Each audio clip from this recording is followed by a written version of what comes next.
నమస్తే.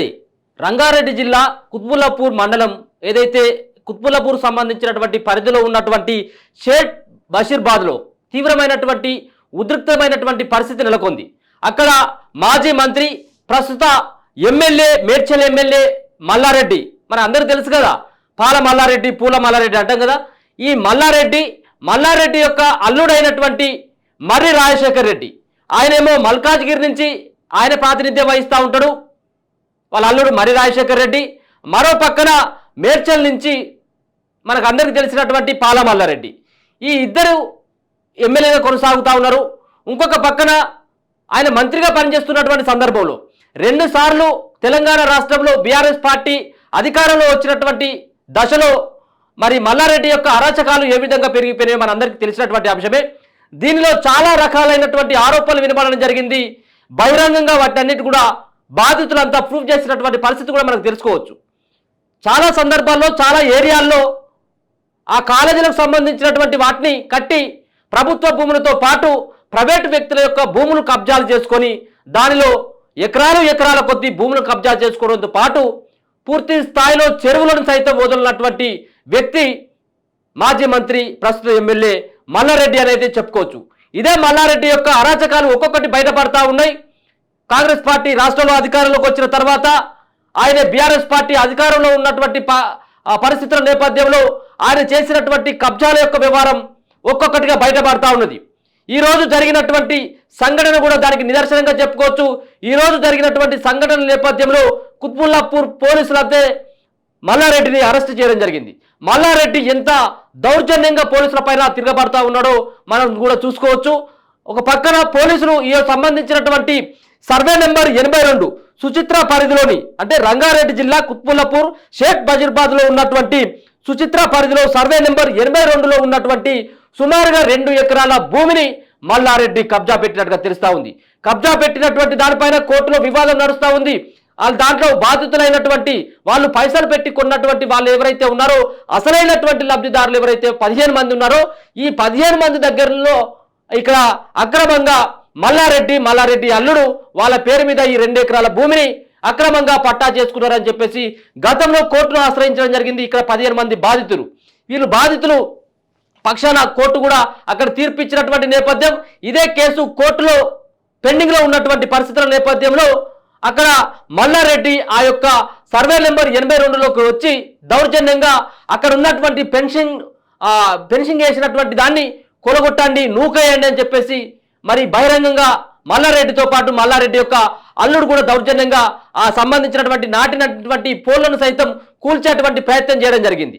అడ్డుకున్నటువంటి పోలీసులను సైతం దుర్భాషలాడుతూ నానా రకాలైనటువంటి తిట్లు తిడుతూ వాళ్ళను బెదిరించేటువంటి కార్యక్రమాన్ని కూడా మల్లారెడ్డి చేసిండు అనేది ఒక ఆరోపణ వినబడతా ఉన్నది. పోలీసులు సైతం ఈ సంబంధించినటువంటి వ్యాఖ్యలు పోలీసులను బెదిరించడంతో పాటు కోర్టులో పెండింగ్ లో ఉన్నటువంటి ఈ యొక్క ల్యాండ్ పైన అక్రమంగా మల్లారెడ్డి తన యొక్క ఆధీనంలోకి తీసుకొచ్చేందుకు ప్రైవేటు వ్యక్తులతో కలిసి పూర్తి స్థాయిలో 100 మందిని ఆ ప్రైవేటు వ్యక్తులను తీసుకొచ్చి దౌర్జన్యంగా ఆ బాధితుల పైన కూడా దాడి చేసేటువంటి ప్రయత్నం చేసిందన్నటువంటి వివిధ సెక్షన్ల మీద కుత్బుల్లాపూర్ పోలీసులు అయితే మాత్రం ఆయన పైన కేసు నమోదు చేసి అరెస్ట్ చేసినటువంటి పరిస్థితి కూడా చూసుకోవచ్చు.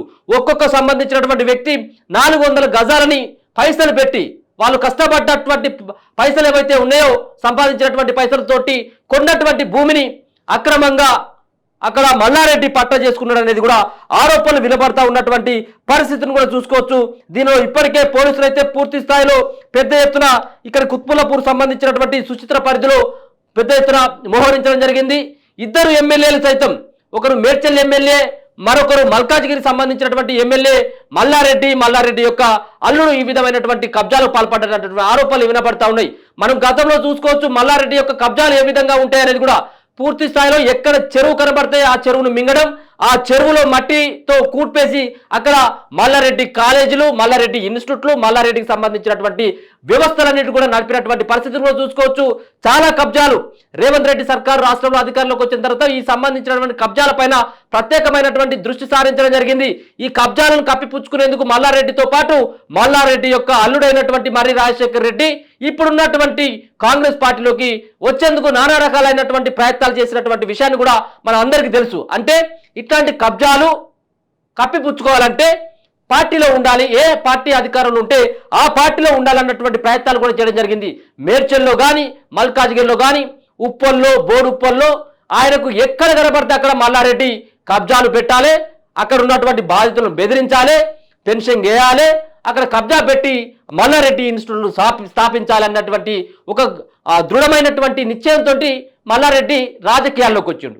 ఏదో పాలమ్మో పూలమ్మో ఈ లక్షల కోట్ల రూపాయలకు సంబంధించినటువంటి సంపాదన కాదు. మల్లారెడ్డి చేసిందంతా కేవలం భూ దోపిడీలు, భూ కబ్జాలు చేసిందనేది కూడా చాలా ఆరోపణలు వినపడతా ఉన్నటువంటి పరిస్థితిని కూడా మనం చూసుకోవచ్చు. దీనిపైన ఇప్పటికే పోలీసులు అయితే చర్యలు తీసుకోవడం జరుగుతూ ఉన్నది. గతంలో మల్లారెడ్డి యొక్క అల్లుడు మర్రి రాజశేఖర రెడ్డి కట్టినటువంటి ఏదైతే ప్రభుత్వ భూములకెళ్ళి అక్రమంగా రోడ్డు వేసుకొని అక్కడ పర్మిషన్ తీసుకున్నటువంటి అదైతే ఉందో ఆ జిహెచ్ఎంసీ పరిధిలో ఉన్నటువంటి ఆ సంబంధించినటువంటి ఆ స్థలాన్ని ఆక్రమించుకొని అక్రమ కట్టడాలు కట్టినటువంటి నేపథ్యంతో మరి అక్కడ మర్రి రాజశేఖర రెడ్డి యొక్క ఇన్స్టిట్యూట్కి సంబంధించినటువంటి వాటిని కూడా జిహెచ్ఎంసీ అధికారులు కూల్చినటువంటి పరిస్థితిని కూడా మనం చూసుకోవచ్చు. అదే కోవాలో ఈ సంబంధించినటువంటి 2 ఎకరాల భూమి సర్వే నెంబర్ 82లో ఉన్నటువంటి సుచిత్ర పరిధిలో ఉన్నటువంటి ఈ సర్వే నెంబర్ 82లో 2 ఎకరాల భూమిని కూడా ఆయన కబ్జా చేసుకోవడం జరిగింది. కోర్టులో పెండింగ్లో ఉన్నటువంటి కేసు ఆల్రెడీ కేసు నడుస్తూ ఉంటే మల్లారెడ్డి దీనిలో మరి మరొక సంబంధించినటువంటి బిల్డింగ్ కట్టేందుకో లేకపోతే వేరే వ్యక్తులు కట్టబెట్టేందుకో ప్రయత్నాలు చేస్తూ ఉన్నాడు అనేది తెలుస్తూ ఉంది. దీనిపైన ఇప్పటికే వాగ్వాదాలు 2 వర్గాల మధ్య, బాధితులైనటువంటి 15 మంది, మరో పక్కన మల్లారెడ్డి వర్గాల మధ్య వాగ్వాదం అయిపోయింది. చాలా రోజుల కాంచి సంబంధించినటువంటి దానిపైన వాగ్వాదాలు నడుస్తూ ఉన్నాయి. పోలీస్ స్టేషన్లో ఫిర్యాదులు చేసుకున్నటువంటి పరిస్థితిని కూడా చూసుకోవచ్చు. ఈ సంబంధించినటువంటి అంశం ఈ రోజు తీవ్ర స్థాయికి చేరుకోవడం జరిగింది. అడ్డుకోపోయినటువంటి ఈ వాగ్వాదాన్ని అడ్డుకోపోయినటువంటి పోలీసులపైనే మల్లారెడ్డితో పాటు ఎమ్మెల్యే అయినటువంటి మర్రి రాజశేఖర రెడ్డి సైతం ఆ పోలీసులపైకే మరలబడ్డటువంటి విషయం. వాళ్ళు ఏం చేస్తారో చేసుకోండి, మిమ్మల్ని తరమండి అని చెప్పేసి, పోలీసులనే తరమండి ఇక్కడి నుంచి అని చెప్పేసి మల్లారెడ్డి బహిరంగంగా వ్యాఖ్యలు చేయడం జరిగింది. అంటే పోలీసులను కొట్టి వాళ్ళను పంపించండి అని చెప్పేసి ఆయన చేసినటువంటి వ్యాఖ్యలు మరి తీవ్రమైనటువంటి దుమారాన్ని కలిగిస్తూ ఉన్నాయి. ఇదే నేపథ్యంలో ఈ సంబంధించినటువంటి వాగ్వాదాన్ని అడ్డుకోవడం, కేసులో ఉన్నటువంటి ఈ భూ వివాదాన్ని ఎవరు కూడా ఇప్పుడు ఈ ల్యాండ్లోకి రావద్దని చెప్పేసి సర్దు చెప్పేటువంటి ప్రయత్నం పోలీసులు చేస్తే పోలీసులను తరమండి, పోలీసులను కొట్టి తరమేండి అని చెప్పేసి మల్లారెడ్డి చెప్పడంతో మరి కుత్బుల్లాపూర్ పోలీసులు దీనిపైన యాక్షన్ తీసుకొని మీరు కేసు నడుస్తూ ఉన్నటువంటి సందర్భంలో ఈ భూమిలోకి రావడం, ఆ భూమిలో నాటినటువంటి ఆ పెన్షన్ను ఆ ఫెన్సింగ్ ఏదైతే ఉందో దాన్ని తొలగించడం ఇది అక్రమం అని చెప్పేసి దానిపైన 10 సెక్షన్ల కింద కేసులు నమోదు చేయడం, అంతేకాకుండా అడ్డుకోపోయినటువంటి పోలీసులను సైతం బెదిరించి వాళ్ళను తరమండి కొట్టండి అని చెప్పేసి చెప్పినటువంటి ఈ వ్యాఖ్యల నేపథ్యంలో 10 సెక్షన్ల కింద అక్కడ మల్లారెడ్డిని అరెస్ట్ చేసినట్టుగా తెలుస్తా ఉంది. మల్లారెడ్డితో పాటు మల్లారెడ్డి అయినటువంటి అల్లుడైనటువంటి మర్రి రాజశేఖర రెడ్డి పైన కూడా వివిధ సెక్షన్ల పైన కేసులు నమోదు చేసినట్టుగా తెలుస్తా ఉంది. మరి దీనిపైన ఇంకే విధమైనటువంటి చర్యలు ఉంటాయి. మరో పక్కన మల్లారెడ్డికి సంబంధించినటువంటి ఈ భూ ఆక్రమణలు ఒక్కొక్కటిగా ఈ రేవంత్ సర్కార్ అయినా బయట పెట్టాలని చెప్పేసి చాలా మంది కూడా డిమాండ్ చేస్తా ఉన్నారు. చాలా మంది మల్లారెడ్డి యొక్క భూ బాధితులు చాలా మంది ఉన్నారు, వాళ్ళకు కూడా న్యాయం చేయాలని చెప్పేసి చాలా మంది కూడా బయటకు వస్తా ఉన్నారు. ఇప్పుడిప్పుడే అప్పుడు ఉన్నప్పుడు నడిచింది, అక్కడ కారు పార్టీ అధికారంలో ఉన్నప్పుడు అక్కడ ముఖ్యమంత్రిగా కేసీఆర్ ఉన్నప్పుడు ఈయన యొక్క దందాలు నడిచినాయి. ఇప్పుడు నడిచేటువంటి పరిస్థితి కనపడతలేదు.